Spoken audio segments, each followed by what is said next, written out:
no me voy a Marte. Mientras quede amor en la tierra. Oh, mientras haya relámpagos, mientras aún caiga un rayo atronador, mientras agite el viento la mar y los peces canten su canción. Mientras podamos huir hacia el sur, mientras por el este nazca el sol, mientras en el norte te encuentres tú y al oeste nos quede Nueva York, mientras se pueda tejer y tejer o se pueda llorar en un solo rincón. Dicen que todos los ciclos de ayer ya son los ciclones de hoy, pero no, yo no me voy. Y como cada miércoles, ya se lo anunciábamos al principio de nuestro programa, volvemos a hablar, como siempre, en tierra de ecología. En esta ocasión queremos hablar de acuicultura. Según se definen desde APROMAR, tenemos que dejar de ser cazadores en el mar para pasar a ser agricultores y granjeros, porque eso es la civilización.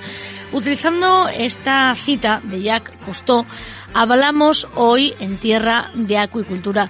Rosario Lorín, muy buenos días, bienvenida.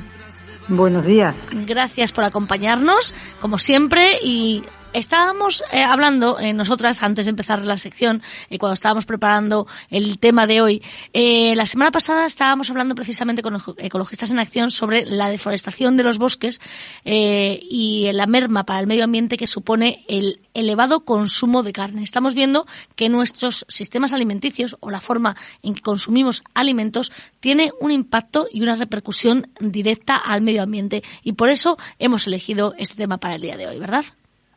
Sí, precisamente, pues bueno, para hablar en profundidad de qué es lo que están ofreciéndonos y qué seguridad alimentaria tienen, y hemos visto que era adecuado hablar con ellos porque es lo que están un poco defendiendo en su trabajo, ¿no? En su página.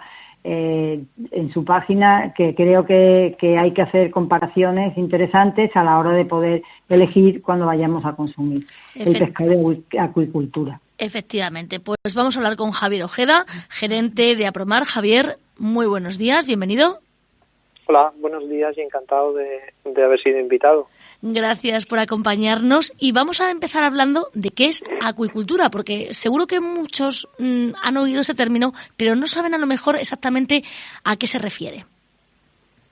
Pues conceptualmente la acuicultura es como la agricultura y la ganadería que hacemos en la tierra, pero en el agua, tanto en los mares como en los ríos. Y bueno, ahí producimos peces, crustáceos, moluscos y algas, que son las especies de productos acuáticos. APROMAR, estáis radicados en Cádiz, muy cerquita nuestro. Cuéntanos quiénes sois. Bien, APROMAR, tenemos nuestra oficina en Chiclana, en Cádiz, sí, pero somos una asociación nacional y muy implicada a nivel europeo y a nivel mundial. Estamos en Chiclana porque, bueno, es un sitio precioso y se está muy bien aquí, pero nuestros asociados de acuicultura están en Galicia, Cataluña, Canarias, Castilla y León, en fin, por todo el territorio español, y bueno, en algún sitio había que estar y bueno, y aquí estamos. Pero somos una asociación de ámbito nacional y representamos un sector relativamente pequeñño, teniendo en cuenta el conjunto de actividades económicas que se desarrollan en España, y muy disperso geográficamente. Esto la verdad es que dificulta la vertebración sectorial, pero bueno, la verdad es que las empresas están muy concienciadas de la importancia de trabajar colectivamente para hacer su trabajo y para mejorar, y por eso existimos APROMAR. Y luego, teniendo en cuenta que el 75-80% de toda la normativa que nos aplicamos en España, en Andalucía, en Madrid, proviene de la Unión Europea, pues una parte muy importante del trabajo la hacemos en Bruselas, y yo personalmente pues estoy mucho en Bruselas. Ahora no, bueno, estoy virtualmente online, pero no físicamente. Pero bueno, que nos relacionamos mucho a nivel europeo, tanto con otros productores de acuicultura como con ONGs y con los gobiernos, claro, es la única manera. Vosotros habláis... Rosario. Solo quería preguntar precisamente por la sostenibilidad medioambiental que habláis que aplicáis en vuestra producción de acuicultura. Como has dicho, sois muchas empresas, ¿no? ¿Qué control tenéis sobre esas empresas para que realmente podáis defender que las empresas de España aplican modelos de sostenibilidad? Bien. El simple hecho de realizar cualquier actividad económica en España, está dentro de la Unión Europea, lleva aparejado el obligatorio cumplimiento de una normativa muy estricta. No solo en tema medioambiental, sino en temas de seguridad alimentaria, de bienestar de los animales, en fin, de seguridad de los trabajadores y de muchísimas cosas más. Y en el ámbito concreto del medio ambiente, cualquier empresa de acuicultura que además por la naturaleza de la actividad la desarrollamos en dominio público, es decir, realizamos la actividad en espacios que son de todos, no es la propiedad privada de la empresa como puede ocurrir en la agricultura o en la ganadería, sino que estamos en concesiones de ocupación, ya sea el total o una parte del espacio del dominio público, y eso obliga en todas las resoluciones para poder ocupar el espacio público para un beneficio privado, que como sería el nuestro, pues hay unas obligaciones medioambientales yo diría que muy estrictas, mejorables sin duda, pero muy estrictas. Normativa que hay que cumplir, que proviene de directivas europeas y que luego a nivel español y a nivel de cada comunidad autónoma pues se van incrementando, y al final a la empresa le llega un pliego de condiciones que tiene que cumplir, de estudios previos de impacto ambiental, de estudios de seguimiento ambiental, que también es cierto que van en función del tamaño de la granja y de la producción, pero bueno, hay que cumplirlos. Javier, sí. vosotros habláis de que sois una forma sostenible, ¿no? Una forma de producir alimentos sostenible, y que va a ser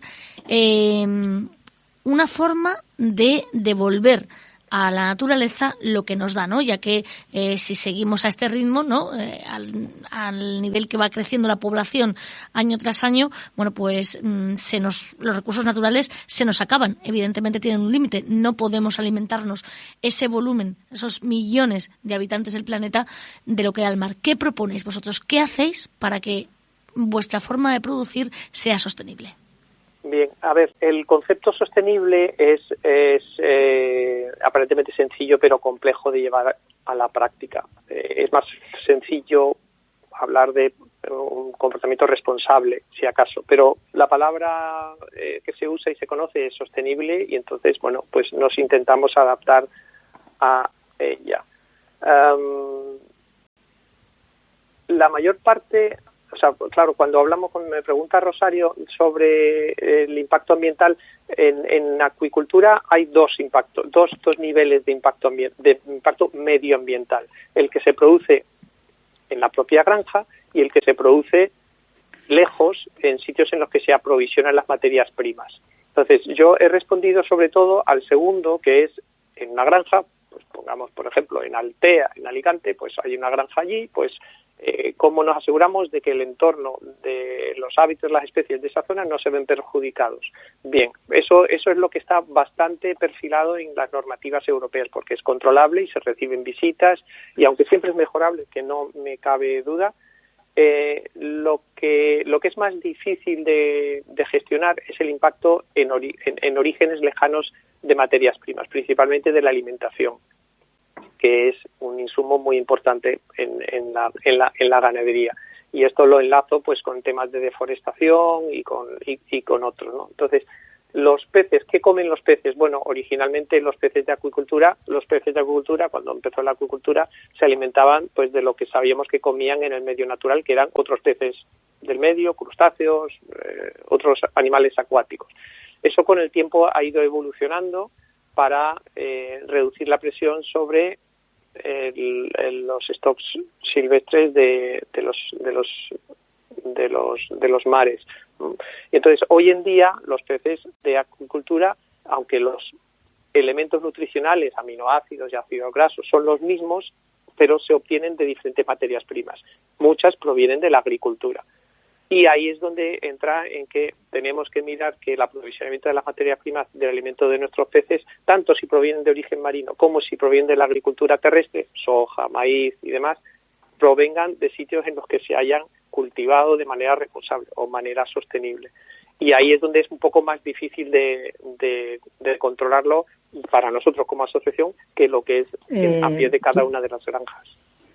Efectivamente, porque ahí los piensos para alimentar los peces de acuicultura ha sido una de las controversias que ha habido siempre desde el mundo científico, porque se utilizaban, pues bueno, elaboración de harina, de aceites de pescado, que hacía falta mucha cantidad de otros peces para poder alimentar a esos peces, entonces el equilibrio no estaba muy claro, ¿no? Entonces, dices que ahora se ha ido avanzando en esa línea, ¿no? ¿Y qué se utiliza entonces exactamente para alimentar los peces de estas granjas más sostenibles? Vale, entonces, cada pez, en el mar, el número de especies de peces que hay en el mar es enorme, decenas, 50.000, 60.000, y hay que no tiene nada que ver un rodaballo con una lubina a la hora de qué es lo que tiene que comer, y tampoco es igual un rodaballo o una lubina cuando son pequeñitos y tienen pocos gramos que cuando tienen varios kilos de tamaño, es decir, lo que necesitan va evolucionando.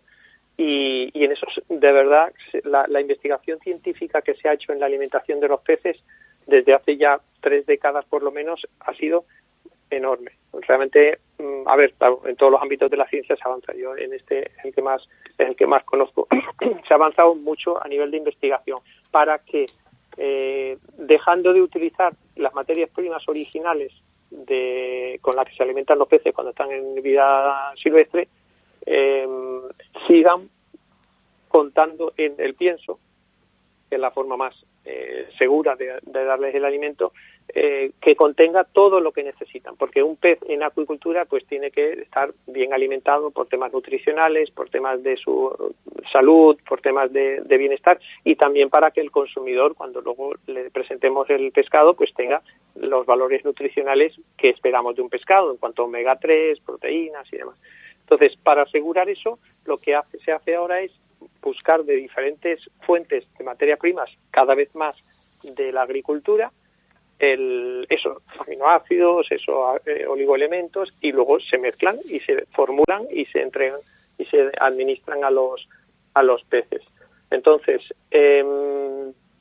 entonces así como se hace ahora en la alimentación de los peces, pero incluso en la parte marina, de los alimentos de los peces, ya no todos son ir al mar, coger peces, hacer harina de aceite de pescado y meterlo en el pienso, sino que a nivel europeo, por lo menos, más del 30% de las materias primas de origen marino que se incorporan a los peces proceden de los recortes de otros peces. Es decir, la filete de merluza que compramos en el supermercado, pues el resto del animal no se tira, es muy valioso, tiene mucho valor nutricional, pues eso se convierte en harina de aceite de pescado y va a piensos que pueden ser de agricultura o de animales de compañía o demás, ¿no? Entonces, cada vez más se va tirando por esa ruta. Y luego, lo que sí nos preocupamos mucho como asociación nosotros, y también una marca de pescado que tenemos, que es Crianza de Nuestros Mares, y ahora en el concepto Acuicultura de España, es asegurarnos de que siempre que se utilicen materias primas silvestres, como pueden ser peces del mar para convertir en harina de pescado, provengan de pesquerías que estén gestionadas y que tengan algún certificado de sostenibilidad o de gestión responsable. Y en eso sí es muy importante. Igual que si se utiliza soja en el pienso, pues que no esté desforestando ni esté provocando problemas en Brasil o donde sea. Entonces, bueno, es un ámbito de trabajo realmente amplio. Pero bueno, es en lo que se está trabajando en la acuicultura que hacemos en España y en la Unión Europea. Vosotros habláis de nuestra compra, cuando vamos al supermercado, evidentemente, tiene un impacto directo en el medio ambiente, en el mundo que nos rodea. Y vosotros habláis de que elijamos, a través de la acuicultura, cercanía, sostenibilidad y salud. Salud, habláis de que los peces que vamos a comprar de acuicultura están libres de metales pesados y de anisakis. Sí, a ver, el poder de los compradores, que somos todos, yo creo que no somos conscientes de lo fuerte que es, lo mucho que se puede conseguir eligiendo comprar. O sea, con nuestras decisiones de compra votamos muchísimo, es muy importante. Entonces, para eso es muy importante que la información que tenga el consumidor cuando va a comprar sea clara. Es decir, uno no debe ir a la pescadería y que no esté bien claro qué pescado es el que está comprando. O si va a un restaurante, ahora no, pero en fin, tenemos que sabrán pronto, va a un restaurante y le dicen que este pescado es no sé qué especie, pues que sea esa especie y que si viene de aquí, pues si está en Galicia que es gallego, pues que no haya males entendidos. Eso es absolutamente esencial para que tengamos todos compras responsables. Yo, de verdad, que la compra con criterio, con buen conocimiento, hay que facilitarla porque nos jugamos mucho en ello. Entonces, en relación con la seguridad alimentaria, sí, bueno, es así. Nos sorprenden cosas en los peces que no nos sorprenderían en un animal de ganadería terrestre. Si uno va al campo y le dan jabalí, pues ese jabalí no tiene el mismo control sanitario que un animal que se ha criado en una granja. Es evidente en la ganadería. ¿Puede haber otros riesgos de la gestión de la ganadería? Sin duda, pero para eso están los sistemas veterinarios de control. Pero claro, es diferente un pez que se va al mar, se pesca, que se trae, se pone a la venta, que uno que ha estado 2 o 3 años en la granja con control veterinario. Hablas también de cercanía. Sí, hablando de garantía de seguridad alimentaria, hay otro tema importante que siempre se ha hablado, que es los antibióticos, decir que no contienen antibióticos. Sí. Siempre ha sido algo necesario, pues porque se desarrollan muchas enfermedades cuando hay así un volumen de peces más en un espacio de acuicultura. ¿Qué hacéis para no tener que utilizar estos antibióticos que tanto se abusa también en la ganadería, las abejas, de muchas otras cultivos y ganaderías diferentes, ¿no? Claro, a ver, yo una cosa que quiero dejar clara desde el principio, que todos los alimentos que se ponen a la venta en el mercado español son seguros. Es decir, que no quiero poner en duda que si una persona va a comprar un filete de carne, un pescado o una cebolla, pueda tener algún problema sanitario, porque por lo menos desde nosotros no, porque no es así. Es decir, que pueden ser más o menos sanos, más o menos nutritivos, pero a nivel del control de seguridad alimentaria está garantizado con los sistemas que hay en la Unión Europea. Pero construyendo encima de eso, sí es cierto el resto de cosas que hemos comentado. Entonces, en el caso concreto de los antibióticos. Los antibióticos, efectivamente, a ver, que yo llevo ya bastante tiempo en esto de la acuicultura. Yo soy biólogo, he trabajado mucho en granja, ahora estoy en la asociación y conozco los temas que son como caballos de batalla en sentido de temas que están candentes sobre la mesa y que preocupan a la sociedad y me preocupan a mí y a mi familia y a todos los que me rodean. Entonces, la salud de los peces es uno de los elementos esenciales de la viabilidad del sector. En animales terrestres, como están en 2 dimensiones y uno puede entrar y verlos y cuidarlos más, es como más sencillo el control. En los peces es más difícil. Dicho lo cual, cuando los peces están en cultivo pueden enfermar, igual que las personas que estamos en casa podemos enfermar. Y el tratamiento habitual, igual que para las personas hace años, era administrar, bueno, si es una enfermedad bacteriana, administrar antibióticos. Si es una enfermedad vírica o parasitaria, pues no tiene efecto. Pero en el caso de enfermedades bacterianas, sí, el único elemento terapéutico eran los antibióticos. Pero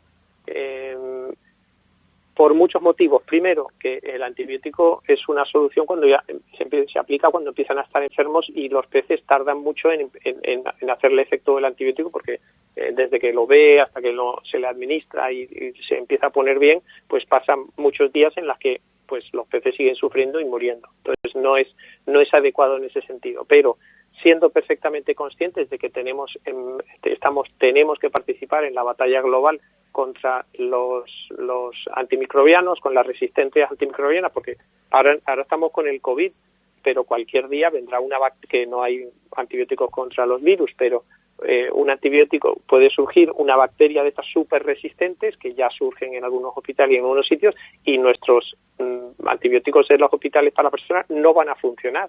Entonces, yo creo que con esto del COVID estamos viendo los riesgos sanitarios que sigue existiendo en el mundo, que no vivimos en ese mundo cómodo y seguro que pensábamos, ¿no? Entonces, la lucha contra la resistencia microbiana es global y muy importante, y nosotros, como somos ganadería, pues también.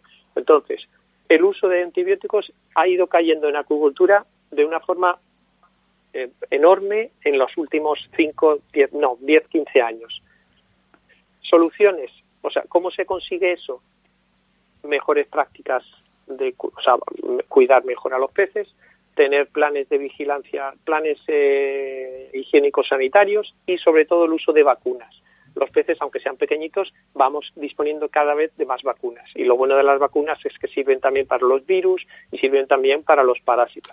Son caras, son difíciles de que una empresa farmacéutica, para un sector tan chiquitito como este, se dedique a investigar y registrar vacunas para peces, pero los va viendo.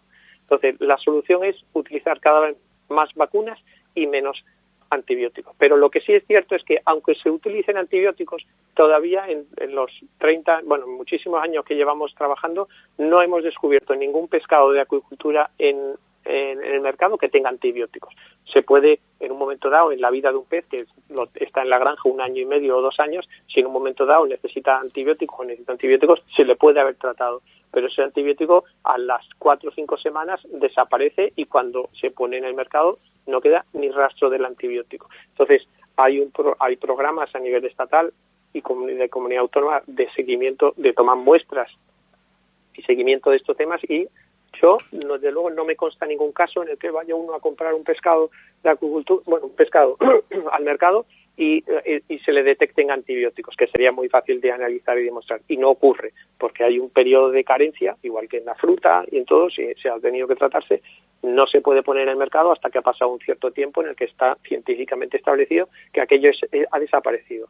Pero yo quiero ir más allá. O sea, nuestra preocupación por los antibióticos no es que llegue al consumidor, que no llega, aparte de que porque se use cada vez menos, sino por el impacto en el medio ambiente, por esas resistencias microbianas. Es decir, nosotros somos conscientes que tenemos los peces en el agua, y los antibióticos que toman los peces va al agua después, igual que los de las personas. Nosotros nos tomamos un antibiótico y no se disuelve en el cuerpo. Eso con la orina sale y se va por el váter al medio natural también. Es decir, al medio natural va llegando muchísimo antibiótico. Por eso esta lucha global contra las resistencias microbianas con menor uso de antibióticos.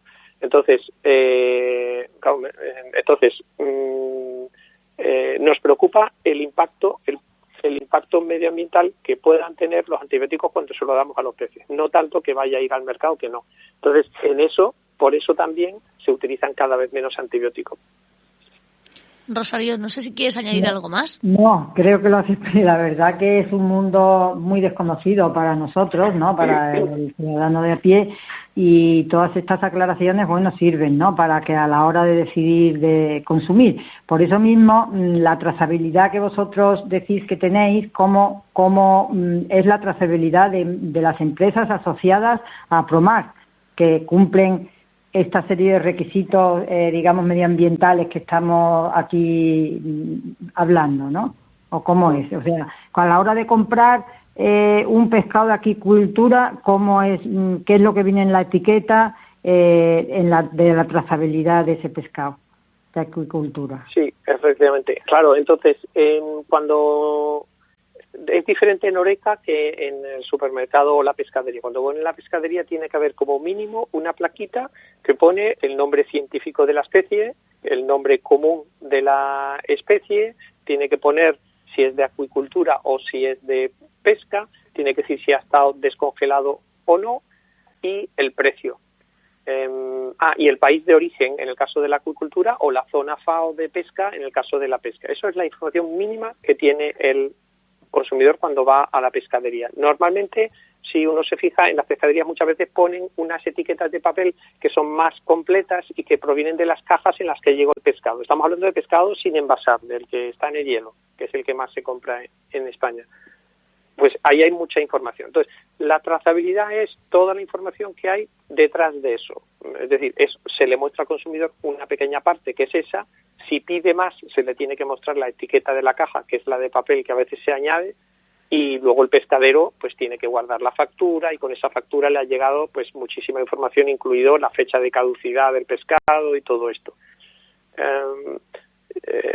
Donde hay menos información realmente es en el canal Horeca, en los restaurantes. Cuando uno va allí, le ponen un filete de mero y resulta que no es mero sino que es perca, o le dicen de aquí y no es de aquí sino que viene de China. En fin, ahí es donde realmente tenemos que mejorar mucho. Pero sin duda que la trazabilidad es el elemento esencial para seguir la pista, no solo de cuestiones de seguridad alimentaria, sino incluso para las cuestiones medioambientales. Entonces, yo lo que sí quiero comentar es que nosotros como sector somos conscientes del desconocimiento que existe sobre lo que hacemos y también que no hemos sido capaces de comunicar. A ver, que somos un sector pequeño, o sea, nosotros somos una oficinita chiquitita aquí en Chiclana para toda España, y entonces no, porque me habéis llamado, que si no, ni siquiera habríamos hablado, pero somos conscientes de un déficit de comunicación. Aparte de que tenemos que mejorar ciertas cuestiones. Entonces yo quiero enlazar esto con Acuicultura de España, que es esta iniciativa que hemos empezado ahora y que va a tener como uno de sus elementos centrales una memoria de sostenibilidad. Una memoria de sostenibilidad como la de los mejores sectores, con indicadores para ver mejoras todos los años. Y a donde voy es que a organizaciones como Ecologistas en Acción estamos organizando con vosotros, estamos justo en estos días, ¿no? Un evento con ONGs medioambientales, porque luego hay de bienestar de los peces, hay mucho movimiento también ahora. Un evento precisamente para escuchar los comentarios críticos que se tienen y tratar de mejorar escuchándoos, porque a ver, cada uno tiene su sensibilidad y nosotros estamos más en producción, pero tenemos que escuchar. Entonces, estamos precisamente en ello. Entonces, no sé qué personas de Ecologistas en Acción, pero contactaremos con alguien.